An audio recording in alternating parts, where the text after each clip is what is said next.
Hello and welcome to today's webinar, Collaboration, Clouds, Criminals, and Corona. We've got a great event lined up for you and a really timely topic.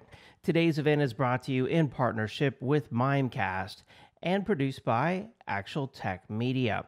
This event will be 100% educational with zero product pitch, so this is going to be a lot of fun. Before we jump into it, you should know that my name is David Davis of Actual Tech Media, and I'll be serving as today's moderator. Again, thank you so much for joining us on this webinar. We want this to be an educational event, and as such, we encourage you to use the questions box. It's there in your audience console, and we'll be doing a dedicated Q&A session at the end of the presentation, so keep your questions coming in throughout. We also have a number of resources available in the Handouts tab. I encourage you to check those out. And finally, we'll be announcing the winner of our Amazon $300 gift card at the end of today's presentation. If you're watching this on demand, I'm sorry, the drawing has already occurred. Prize terms and conditions can be found in the Handouts tab. And with that, I'm excited to introduce you to today's expert presenter. That is Mr. Max Linscott, Senior Manager for Market Strategy at Mimecast. Max, it's great to have you on. Take it away. Hello, thanks very much for having me on today. I'll be covering several challenging topics that this new cloud order poses most organizations today, and how, when making decisions, we can still help our customers to succeed. I'm Max, and I'm honored to be speaking with you here today. My job at Mimecast is to understand and analyze the market, the threat landscape, and the problems that organizations face every day, so that I can advise and direct our product strategy accordingly to make sure that we're solving the kind of most critical problems that organizations face today. If you have any questions throughout, please do send them in. We'll be delighted to get them answered towards the end. So as I was thinking about what to say today, I thought I should take a bit of a step back, or a look in the rearview mirror, and look at what's really important. Almost everything has changed from a working perspective, and sort of a general life perspective, I suppose, as well. But at the heart of business, particularly when thinking about cyber strategy, remains IP and people. How do we keep them safe? How do we keep them productive? Well, we used to build architectures with a sort of spread portfolio, similar to how you would build an investment portfolio.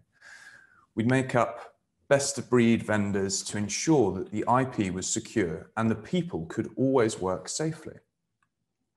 We used to build resilience, and we kind of reminisce about simpler times about a lot of things, but this in particular. However, these infrastructures are complicated and obviously varied hugely in this complexity and expensed.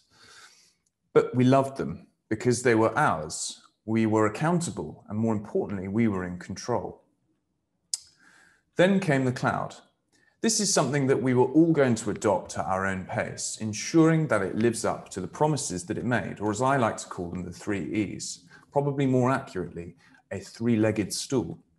The first of these is experience. It should be easier to use, more automated, smarter. It should mean that I can reduce the complexity I used to have. My workers should be able to do more complicated tasks because the manual blocking and tackling is taken care of. Economics. Reducing that complexity means that we can reduce overheads. We also shouldn't need to manage things like updates or versioning or storage or server space. Not to mention that with the cloud, we often can present our finance manager with exactly the same bill on exactly the same day once a year, which makes it a very appealing operational expenditure. And lastly, efficacy. The tools I use in the cloud are always the best versions of themselves. From a cyber perspective, they should be constantly adapting to the new threats. Someone else is patching them and somebody else is ensuring that they stay competitive. They are constantly trying to be the best versions of themselves, which is better for us.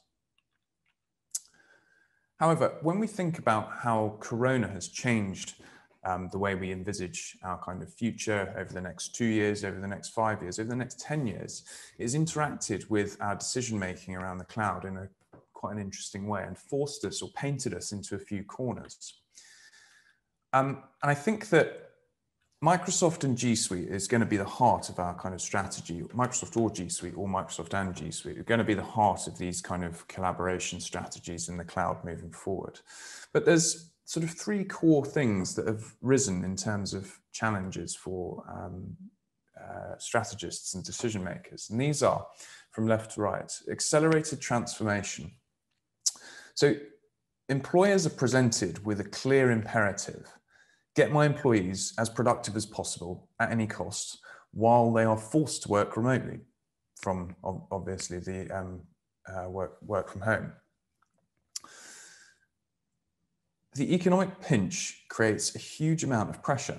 Projects that were carefully planned for next year are happening today, and they have budgets slashed in half. Your users are starting to use cloud collaboration services anyway, and there is 100 considerations around security, not to mention trying to avoid GDPR sanctions or other data protection rules. Somehow, you need to achieve more with less time, and sadly, often with less manpower. Your end goal has to be economical and easy, and in the face of COVID catalyzing these transformation projects, this becomes really hard. So another thing that's worth noting is this increased dependence.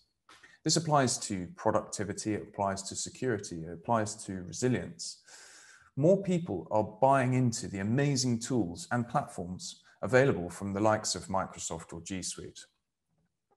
But what happens in an outage like we saw over the last 2 months? We're totally dependent on them to be able to do business. We've also seen an increasing trend where, thanks to the pressure created economically, organizations are inclined to be more dependent on the native security offered as part of these platforms. But we can unpick that a little bit later. The last piece is vulnerabilities and scale. These platforms are having to focus on scaling for the adoption that they're seeing, with varying levels of success, and some of them are having to grow up really fast. You see, an interesting phenomenon occurs. Critical services like Zoom, Slack, Microsoft, G Suite, Dropbox are productivity platforms first and foremost. The top item on their agenda is how the hell are we going to handle a 40% increased adoption over the course of a week, as we saw with Teams at the beginning of March. Now, Teams is included in most Microsoft licenses. However, thanks to competitive differentiators such as user interface or the video resolution, the sort of more subjective things, and perhaps more strategic differentiators such as topically the resilience that you can gain from being independent from Microsoft.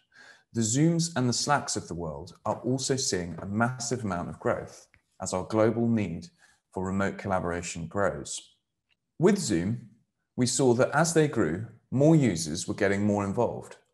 This grabs the attention of malicious actors who jumped on the opportunity to find vulnerabilities. And turns out it wasn't that hard. There was, of course, the issue with unprotected meetings that we kind of saw about 6 months ago. There's this correlation between adoption and targeting. So how many people are engaging and using technology and how that technology is then used and exploited in the course of a cyber attack. While the adoption of collaboration tools like Zoom, SharePoint, Teams, and Slack is massive and fantastic, email has remained the #1 and most established collaboration tool. If you federate outside of your organization, you will do so with an email. If you need to log into any of these platforms, you'll do so with an email. And of course, if the platform needs to get hold of you, it will do so with an email. So over the last 10 years, it's unsurprising that email has remained the #1 threat vector. And we've seen no real change to this. As each of these productivity platforms goes from strength to strength, they attract the attention of cybercriminals. And the cybercriminals are targeting their users with email. New phishing campaigns are posing as Slack, or a mysterious invite lands in your calendar from Zoom. Teams perhaps needs you to change your password, or please log in here. We've all heard those stories. Well, at Mimecast, we've seen this too. You can go to our website and find our latest threat intelligence reports, but looking at one of them in particular, the 100 days of COVID, we saw marked increases in malicious email activity over the first 100 days of the pandemic, with rises in all types of unwanted traffic, ranging from the opportunistic drive-by type attacks to more targeted and more researched impersonation, whaling, and phishing. Sadly, we can still see that our users are not helping us, and the success of these attacks is increased, with 95% of breaches being caused by human error. And lastly, we observed this trend that there was an increased dependence on the productivity platforms. I mentioned earlier the three-legged stool, and there is an issue with expecting one cloud vendor to be everything to everyone.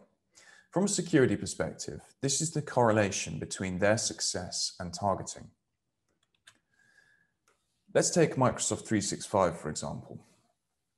Increased attack surface is talking about the number of users on Microsoft. So Microsoft are around sort of 250 to 300 million business users today, and they're increasing this all the time. Every user represents a new angle of attack for malicious actors. Every user added means more data is being added to M365, which increases the cash prize for cracking Microsoft's protection. As I mentioned, COVID-19 has been a remarkable catalyst for the Microsoft adoption. And all this frantic collaboration is basically generating more and more data, which further incentivizes the attackers. More and more of these platforms are being leveraged within Microsoft, like OneDrive, Teams, and so on, which means that there are more ways for people to get attacked by exploiting email. This dependence on a single vendor is an interesting and sadly an ironic one. So the adoption and the financial pressure created by COVID means that the herd are more willing to accept that Microsoft security is now good enough. They are more than happy to accept that Microsoft is resilient enough to recover their data from an incident. Microsoft has more security features than it ever has done before, and some of them are excellent. However, ironically, this has meant that more organizations are sitting behind the same protection as each other than ever before. And the result of this is that Microsoft receives an enormous amount of attention from cybercriminals. They are constantly looking for vulnerabilities. There are more users to attack and more data to steal. Credential harvesting could give you the keys to the kingdom, as Forbes said last year. All of these users and all of that data is sitting behind exactly the same lock with a limited ability to recover from ransomware. It's not hard to imagine why targeting Microsoft is such a high priority for cybercriminals. With email as the #1 attack vector at 94%, again, it is unsurprising that the result is attacks that are purpose-built to get through Microsoft.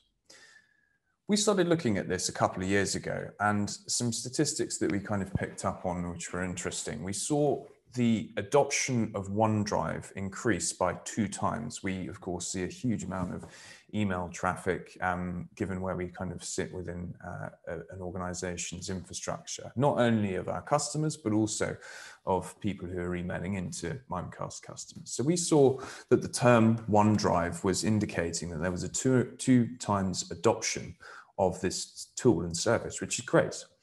We also saw that we stopped 237 times more malicious attacks that included OneDrive as a term. So this is attacks that are designed to compromise people who are using OneDrive by impersonating Microsoft.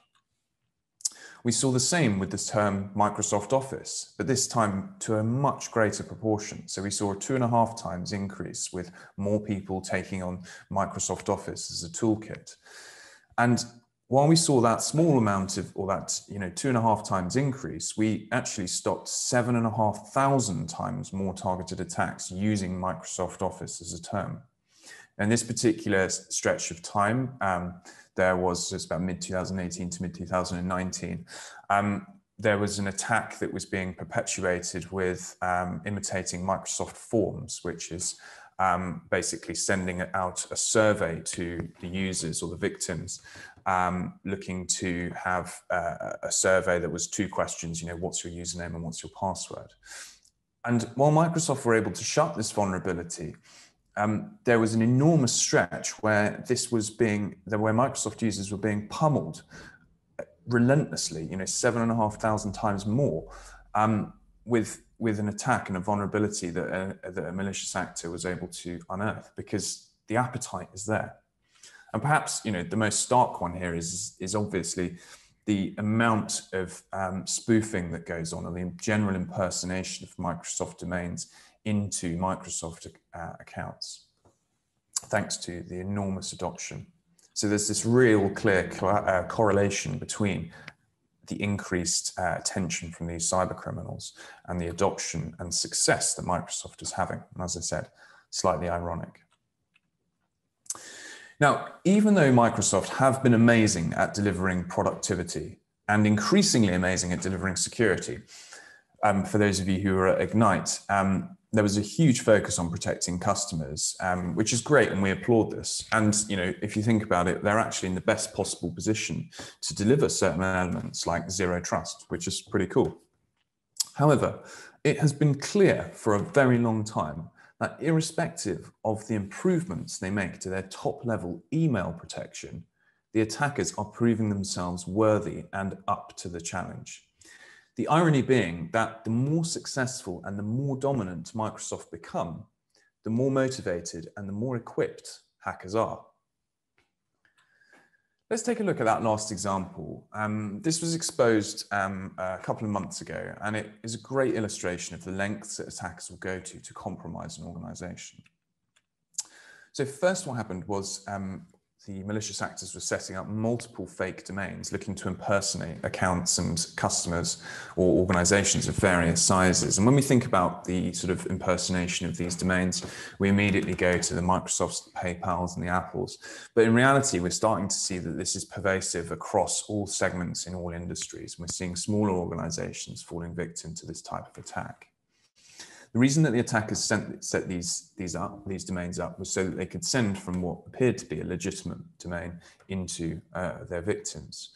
So because Microsoft have this reasonable and obvious compulsion to do business with absolutely everybody, the attackers actually had legitimate Microsoft accounts, and they then paired the impersonation domains as subdomains to their legitimate Microsoft mailboxes. What they were able to do then was they were able to send from these illegitimate or these impersonation domains, pretending to be execs at the organization that they're impersonating. So they would send an impersonation email in with a payload that would take the user off to a website that had been set up to steal credentials so that they could then compromise those accounts. Now, interestingly here, we saw quite an advanced and patient attacker. So what they did was they created forwarding rules so that they would basically be able to log into this account, compromise it, and then start to have full visibility of these inboxes and then get out so that there wasn't any more suspicious activity detected. So these forwarding rules were basically sharing the emails that these organizations were having with their business partners and so on.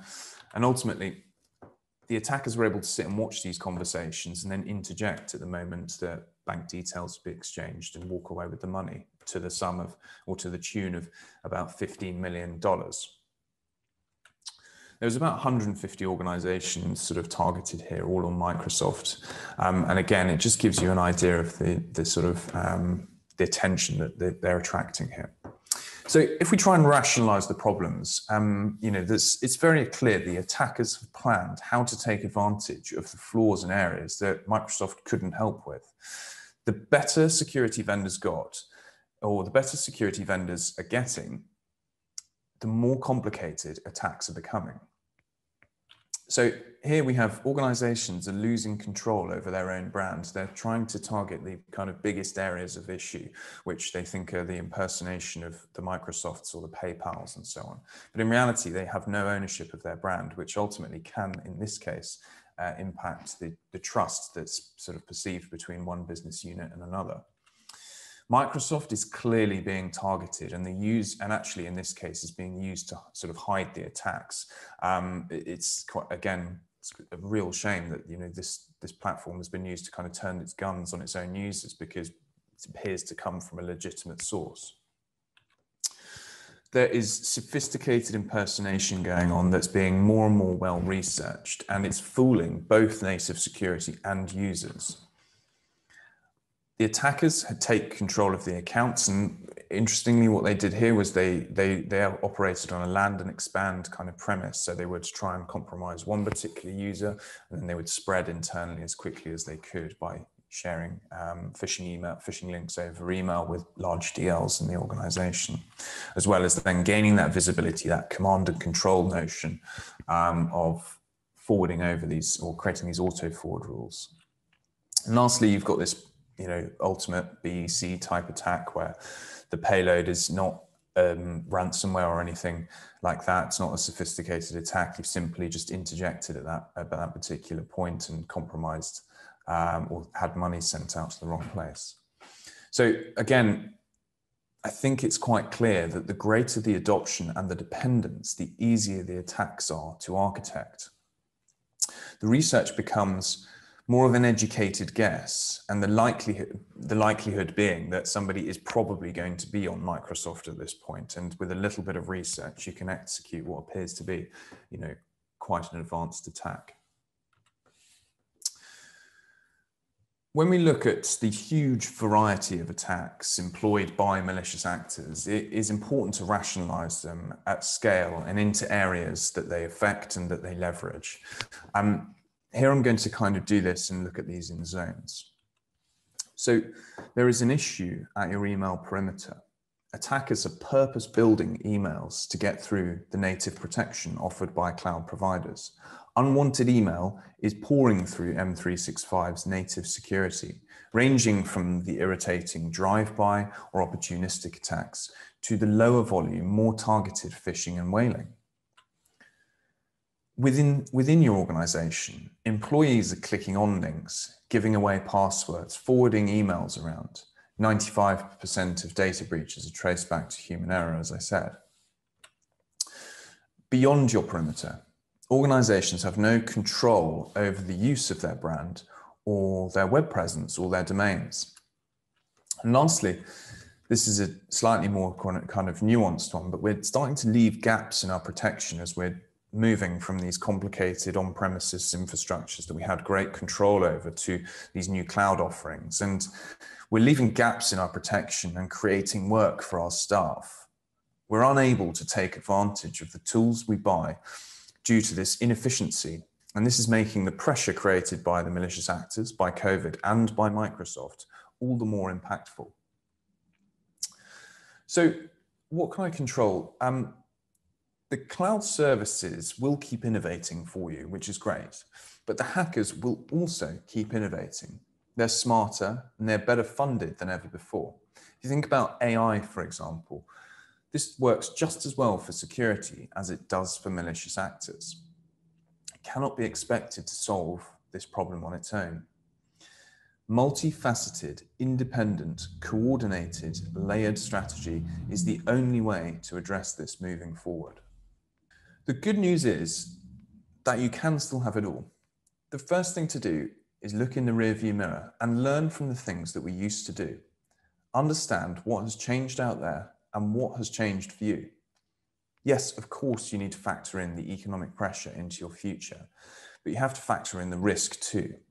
You cannot prioritize one of the three legs over another because the stool will fall over.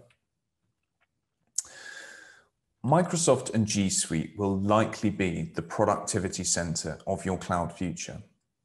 Collaboration is the lifeblood of business, after all. You need to assess how dependent you can afford to be on them. Should they be everything to everyone?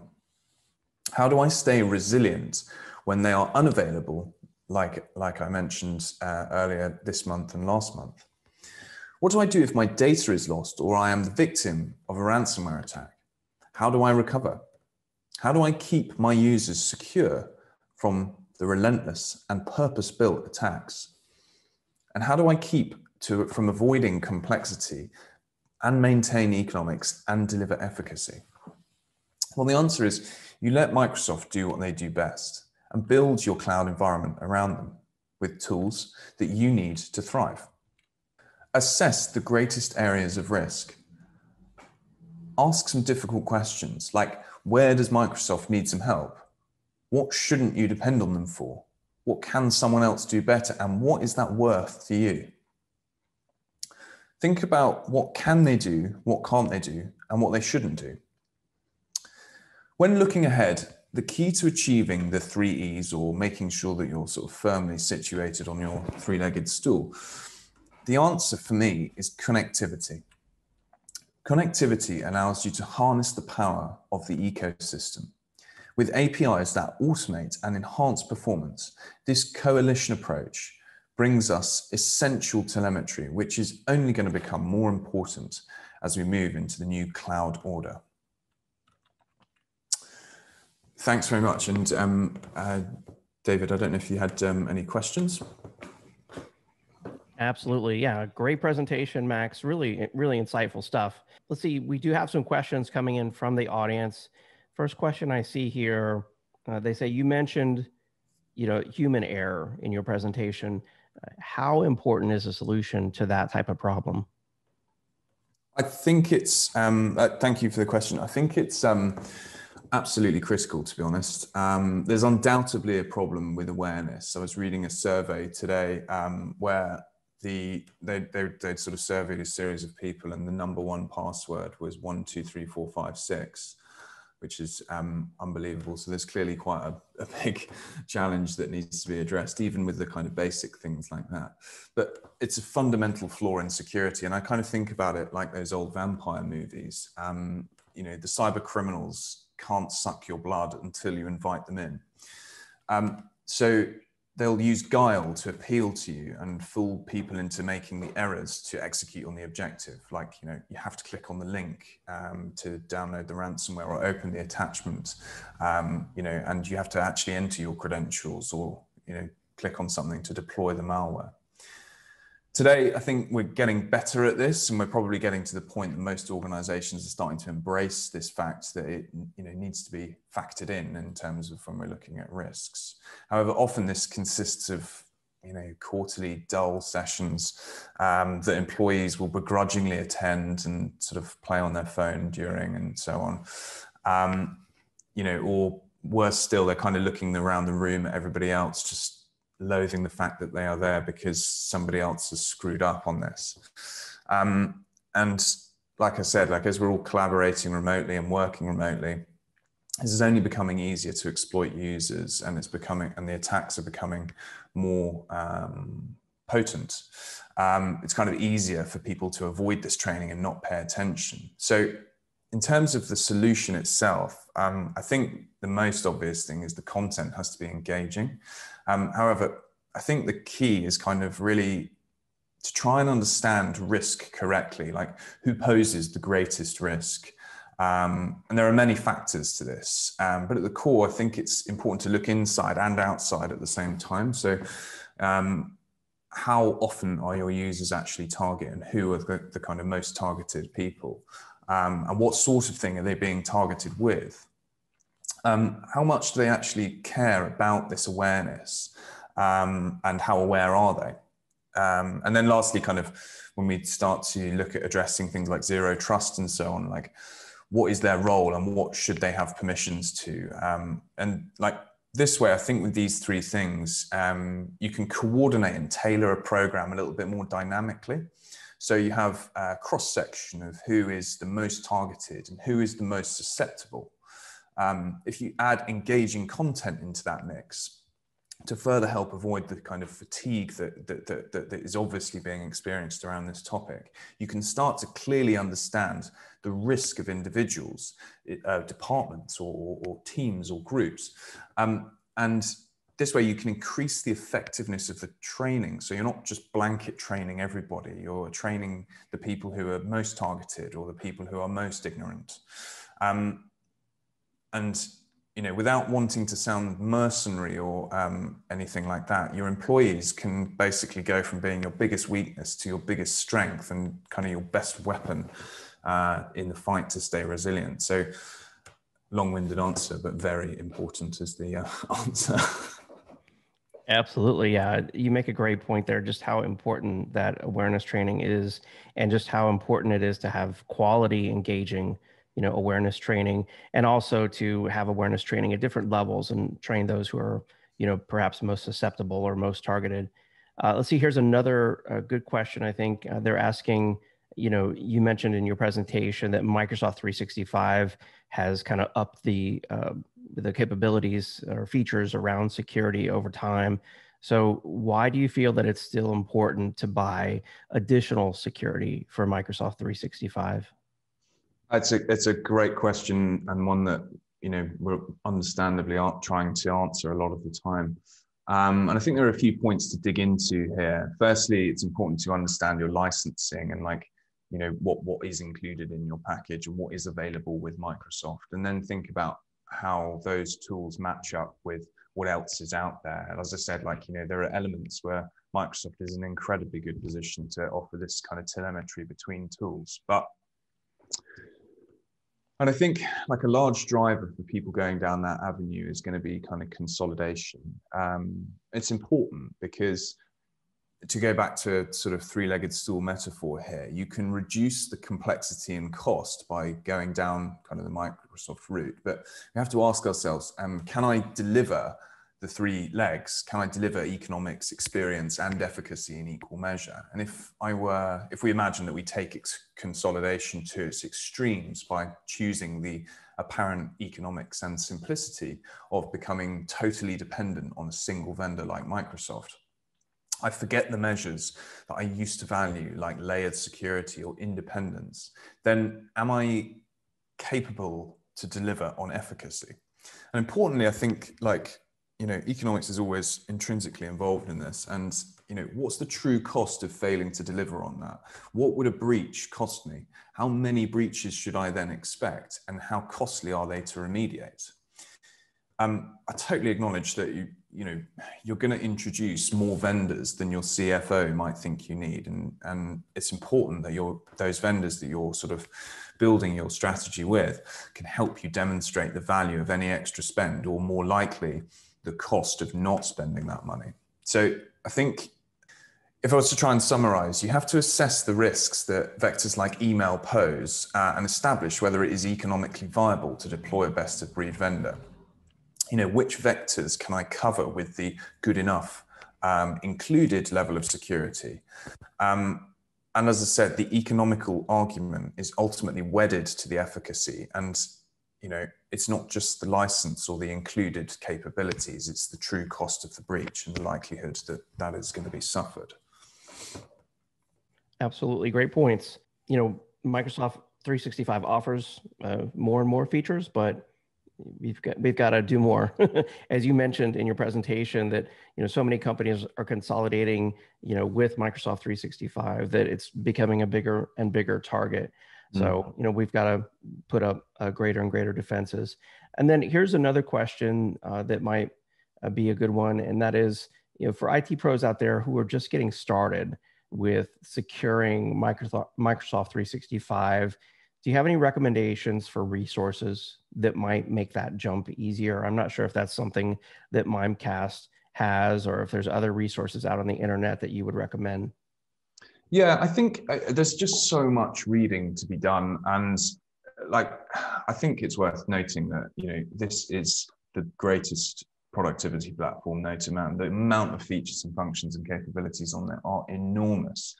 And I think it would be sort of, hard to kind of direct people into one avenue. I think following Tony Redmond and his blogs is an important thing to do, because he'll kind of analyze new announcements that get made specific to email. For example, there was that they're looking to roll out a change to ignore people's permitted senders, or whatever the Microsoft policy is called, in favor of the greatest level of trust in the security that's being offered. Obviously, creating bypasses is pretty important. And Tony kind of outlines exactly how to recreate your rules in the new world if they're rolling out this kind of well-intentioned blanket policy for everybody. So I do think that that is an important resource to follow, and equally do engage with any Mimecast reps, because we've been protecting Microsoft for many years, and actually as Microsoft 365 has become more popular and in demand, we've also become very well versed in how to help do this. And it kind of it's worth thinking about sort of where you're at with your deployment of Microsoft as well. Like, are you still having an on-premises environment? Do you intend on having a mixed environment? There are some organizations with a G Suite Microsoft blend. So making sure that you've got these kind of routing capabilities and that you have a resilient strategy as you kind of gain more confidence in, putting your feet in the cloud. So yes, I think we'll definitely be able to help point you in the right direction to, both Mimecast related content to help, and sort of other impartial third parties as well. Excellent. Well, Max, I'm afraid that's all the time we have in our live Q&A session here, but it's been just fantastic having you on. Thank you so much for your sage and wise advice on this topic of securing Microsoft 365. Great to have you. We'll see you next time. It's a pleasure. Thank you very much for having me. All right, excellent presentation there with Max. And now it's time for our Amazon $300 gift card. That gift card is going out to Jill Wohl from Illinois. Congratulations, Jill Wohl from Illinois will reach out to you to deliver that gift card. I know we had a ton of questions here coming in that we didn't get time for. I apologize for that. We try to keep this interview short with Max. I will be forwarding all these questions to Max immediately after the end of this event. So Max will do his best to get back to you on those. Thank you so much for the excellent questions. I do want to remind you to check out the gift card, check out the handout that's there in your audience console entitled Mimecast and Microsoft 365, a perfect pair. Go ahead and download that before you go. And I want to thank everyone for joining us. Hope you enjoyed the event and learned a lot. This is a hot topic that affects so many of us. Thank you, everyone, for your support, and have a great day. We'll see you next time. Bye-bye.